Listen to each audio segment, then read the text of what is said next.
The assassination of the daughter of notorious Russian propagandist Alexander Dugin caused a disproportionate reaction from the Russian regime.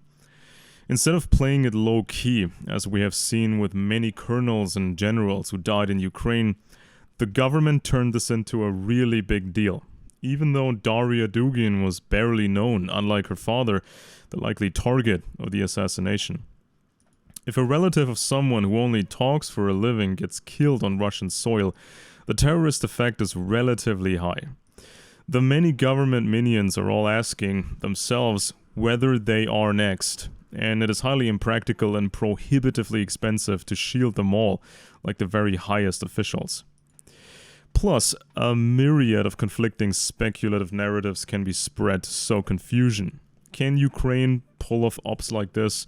Or was Daria Dugin involved in organized crime and got killed by the mafia? Did she steal government money intended for European right-wing parties?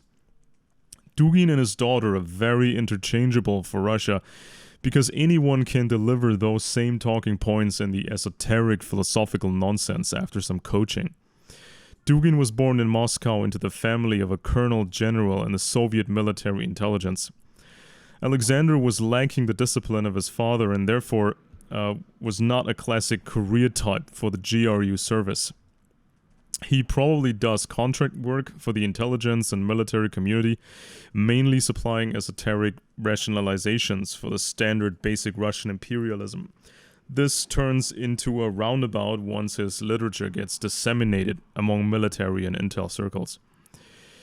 He displays a primitive fascination with antiquity, agitates against the Enlightenment, but his reasoning always leaves open any tactical or strategic option the Russian government might take, be it an alliance with the communist Chinese or moving 100,000 North Korean troops to Ukraine. He may even be a secret admirer of the Anglo-American Empire.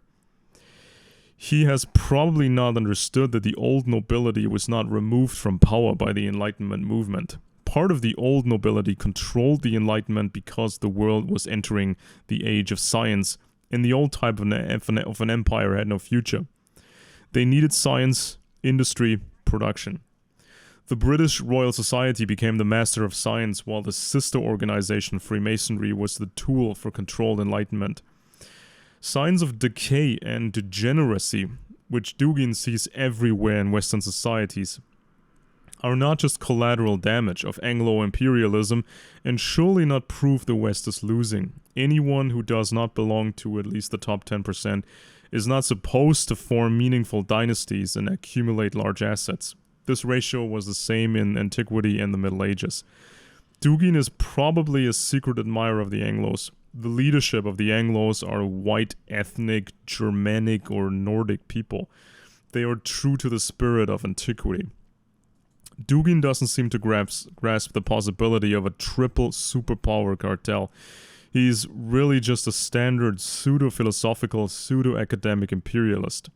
She, Daria, is was basically a young female copy of her father. During the early Putin era, when the new pecking order settled in Russia, terrorist hits and mafia-style executions were commonplace. But the effect of terrorism in 2022 is, as expected, fairly high. Various minions of the system and their families are wondering if they are next. The country's leadership could not protect Dugin and his daughter any more than it is financially feasible to constantly shield other minions, especially abroad. According to investigators, Daria's car exploded while driving near Moscow. An explosive device was mounted inside the vehicle. According to the Russian state news agency Interfax, both attended the Tradition Festival over the weekend, which is supported by a presidential foundation. Forensic scientists usually carefully examine the debris and piece together what type of explosive was used, how it was detonated, and how complex the explosive device was. Don't expect any grave conclusions from this, as simple explosive devices can be made by anyone, including the best professionals who may want to hide their true capabilities. In a statement, the Russian Secret Service FSB claimed that a Ukrainian woman was hired to carry out the bombing. Then this mysterious woman traveled to Estonia. Not sure if anybody buys this at all. Pro-Putin folks in the West are currently intimidated and do not know if Russia will fail in the shadow war as well as on the battlefield of Ukraine. We see a lot of whining that mainstream Western commentators have expressed indifference or even glee at Daria Dugin's death. Pro-Putin circles, of course, seemed indifferent or even happy about Putin's war of aggression against Ukraine. The massacres are supposedly fake. Putin's pals have no tears left for the imprisoned and killed Russian dissidents and journalists over the last 30 years. They're being called agents of George Soros and the left deep state of the satanic windmills of Zion. But when a Western pro-Putin agitator is deplatformed from social media, cue the whining. A letter from a previously completely unknown group is circulating on Telegram claiming to be a coalition of patriots who want to overthrow the Putin regime. Of course, it could be a targeted fake or even the fake of the actual perpetrators to send the Russian security services on a phantom hunt. Perhaps such a group actually exists and could trigger a full-blown witch hunt. Before February 24th, 2022, the unwritten rule of thumb was that you can complain about Putin and the regime in private, away from the public eye, without getting in trouble. After the attack, however, Stalinist conditions could spread. Terrorists, with whatever backers they have, could continue to exacerbate the situation until the government's actions caused the greatest possible dissatisfaction among the population. Daria Dugin described herself as an expert on international relations, but she was more or less a carbon copy of her father when it came to the most ordinary Russian imperialism. Russia good, United States bad, the end. She fails to appreciate the similarities between the two superpowers, the psychopathic nature of the Russian leadership, or even the possibility that the superpowers are forming a secret cartel at the top. She said, "The situation in Ukraine is really an example of a clash of civilizations. It can be viewed as a clash between globalist and Eurasian civilizations." Her definition of globalist is deliberately vague so that her target clientele can freely interpret it. Joe Biden and the Democrats are considered globalists, but Donald Trump and the Republicans not so much, even though the Republican Party is one half of the US two-party cartel. All superpowers are globally active. They all have global ambitions. America offers its subjects a menu of controlled ideologies and encourages loud partisan bickering and screaming. In Russia, there is only one core ideology: submit to Putin and the top brass, from which one must not deviate. Loud, public, and above all, organized complaints about the status quo are forbidden. Yahoo News ran a lengthy article in March about the 1999 terrorist attacks in Russia that transformed Vladimir Putin from a lame duck into a new political star.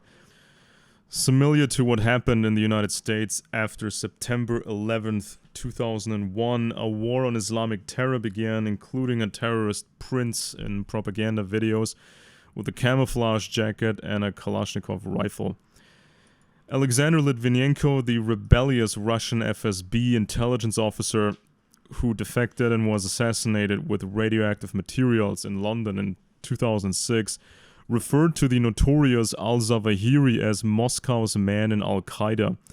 In an interview after July 7, 2005 attacks in London, he claimed that the future Al-Qaeda chief was in 1998 at an FSB training center in Dagestan in the North Caucasus. Alexander Dugin presented himself as the poster boy or granddad for the new right-wing Christian Orthodox movement. He's not just visually reminiscent of Karl Marx, he always used a vague philosophical language that left all sorts of back doors open. He claims to have explored a fourth political theory, although he never delivered more than basic Russian imperialism. He was an occultist for a very long time. He hates modernism and left liberalism and individualism, but since the war against Ukraine, he's suddenly been claiming that an alliance with the communist Chinese is needed. It is grotesque how quickly his right-wing supporters in the West suddenly made that switch. There is even talk of bringing hundreds of thousands of North Korean soldiers to Ukraine. Russia and China, it is said, are linked by fateful ties and must, out of sheer necessity, defy Western hegemony. Because the Americans fear this Russo-Chinese alliance, it is supposedly the right thing to do. An analysis by the Institute for Strategic Dialogue found that the Russian attack on Ukraine is shifting in many views. Quote, in an amazingly short amount of time, Xi Jinping appears to have been transformed from villain to hero in the QAnon conspiracy pantheon. Idiotic claims are being peddled that Xi Jinping is secretly working against the Chinese Communist Party and against the global cabal alongside fellow heroes Trump and Putin. Who is this cabal supposed to be? The windmills of Zion? The hated Americans would draw a distorted picture of China and revive the old specter of the Yellow Peril, according to Dugin. US President Biden had been described in various media as a Chinese agent, although his career is the work of the DuPont clan, the princes of Delaware. It is also interesting that Dugin elsewhere stressed the need for Russia to ally with parts of the Muslim world, particularly Shia Iran, and use those circles as an anti-American bulwark. At the same time, of course, Russia wants to gain influence in the West with the right, with anti-Islamic agitation. In light of the COVID pandemic, Dugin worked out the apparently positive sides of the mess of this event. Apparently, he was inspired by Western books on plagues and eugenics. He said, I'm beginning to understand why the plague gods were revered and worshipped in some societies. The arrival of the plague allows for a complete renewal of societies. He said, the epidemic has no logic and spares neither the noble nor the rich nor the powerful. It destroys everyone indiscriminately and brings people back to the simple fact of being. The plague gods are the most just. His followers in the West practice a so-called magical thinking, what is meant as the irrational superstition that certain activism and the use of specific symbols is chaos magic. People are convinced that's how they brought Donald Trump into the White House. Vladimir Ivanov's book, Alexander Dugin and the Far-Right Networks, reveals the insane mindset of Dugin. Ivanov quotes extensively and purposefully from the Eurasianist publications. For Dugin, logic, reason, or the pursuit of peace are extremely despicable things that keep people trapped in a world that has become rigid and dead. From 1980 onward, Dugin's occult career began to take shape in Moscow. A hard-hitting mix of Kabbalah, black magic, medieval alchemy, and occultism was preached on the Yushinsky lane. The drinking and drug excesses were so crazy that the participants regularly ended up in the hospital or in a psychiatric ward. Quote, insane experiments with oneself were particularly honored. It was said that the shortest way to the divine is to overcome everything human in oneself. In order to know themselves as deeply as possible, the neophytes crawled around the Pushkin monument on all fours, baring their teeth like dogs. Almost all of the group died from overdoses or liver damage. Dugin was almost the only one who didn't get stuck in the so-called black phase on his path to enlightenment. Of course, there is no place for classical psychology in occult thought. According to Dugin, those people who a rational person would consider psychologically normal follow the so-called path of the right hand. Instead, Dugin follows the left-hand path. Quote, not milky comfort, but black suffering. It is destructive, terrible, filled with anger and excess. This path is tremendously difficult, but only it is true. Whoever walks on it gains fame and immortality. Whoever endures it will win, will receive a reward that is higher than being. Whoever walks the path of the left hand knows that captivity will eventually end.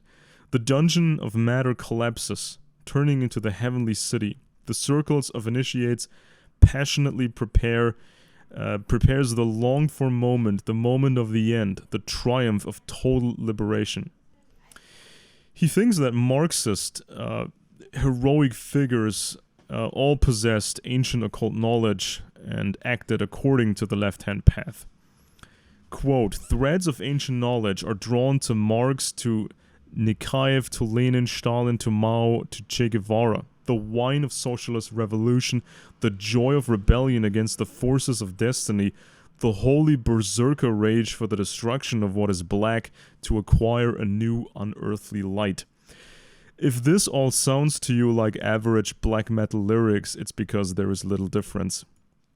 In plain language, this means that people with psychopathic disorders are very special beings for Dugin who strive for enlightenment, while mentally normal people are worthless Philistines and cannon fodder for Dugin. This spiritual Darwinism speaks volumes about Dugin's own state of mind. His sympathies are with the violent criminal who is foaming at the mouth. Quote, "The religious fanatic. Which religion he belongs to is not so important. The religious fanatic is a sun person. He is higher than his religion, which rots and lies. The madman. It tears him apart from the inside. In front of you is a wall. Bite it, scratch it, put your head through it, break the bones, choke the wall. This is the command of the sun. Chew the stone, look carefully at the window. It's so nice to fly from there." He has the following to say about Stalinism. The harsh yet extremely transformative, saving, ethically justified violence of socialism, the uneconomical compulsion to work. Beyond the irresponsible humanists in the camp of socialism with their desktop intelligence, Joseph Stalin had to deal with reality. Of course, Dugin expected to watch all this madness unfold from a safe distance, sitting in a chair or in front of a speaker's desk.